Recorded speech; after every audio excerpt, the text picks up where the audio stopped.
మా అన్నయ్య. మీ అన్నయ్య సూపర్ హిట్ కొట్టిన మీ ప్రొడ్యూసర్. అవును. సో ఆయన జాతకం ఆయన చూసారా? మీకోసం జాతకం చెప్పించుకోవడానికి ఆయన అందరినీ ఇప్పుడు బేసిక్ ఈ ఫోటో నాన్న జాతకం నేను చెప్పాలా? మా అన్నయ్య నా జాతకం తిరగరాశారు కోర్టుతో. ఇక ఆయన నేను జాతకం ఏం చెప్పాలి? ఆయన చూసారా? మీకే జాతకం చూపించడానికి చెయ్యి ఎంత బాగా క్లియర్ గా పెట్టారో రేఖలుగా పెట్టడానికి. హిట్ 3 బుకింగ్స్ ఓపెన్ అవుతున్నాయి, తొందరలో బుక్ చేసుకోమని చెప్తున్నారు ఆయన. ఓకే, నెక్స్ట్ పిక్చర్ మీ ఫేస్. ఓకే, ఇది ఈ ఫోటో రెబల్ స్టార్ దగ్గర ప్రభాస్ అన్న.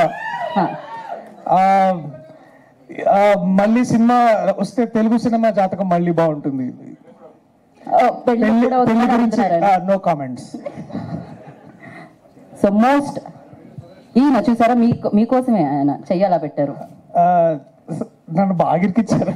ఇది సార్ పెద్దవారు చెప్తే బాగుంటుంది. సూపర్ స్టార్ మహేష్ బాబు గారు. నాకు జాతకాలు ఆయనకి ప్రొడ్యూస్ చేయడం మాత్రం వచ్చు.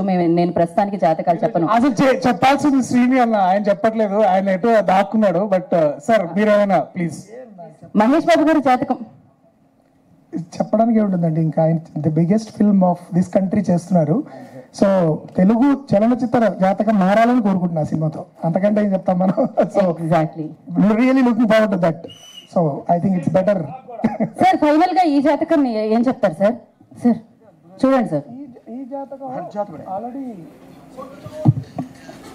ఆల్రెడీ కోర్టు ద్వారా ఆ జాతకం విజృంభించింది. కృష్ణప్రసాద్ గారు మాకు చెప్పి ఇంకా విజృంభిస్తుందని చెప్తున్నారు. కాబట్టి this is going to be great. And Sarangapani Jathakam ద్వారా దర్శి అంటే మన సినిమాల జాతకాలు 100% నమ్మి తీయకూడదు, మన టాలెంట్ మనం నమ్మి తీయాలి. So this is going to be another Jathiratnalu I think for Darshi. That's the Jathakam I want to say. Thank you so much.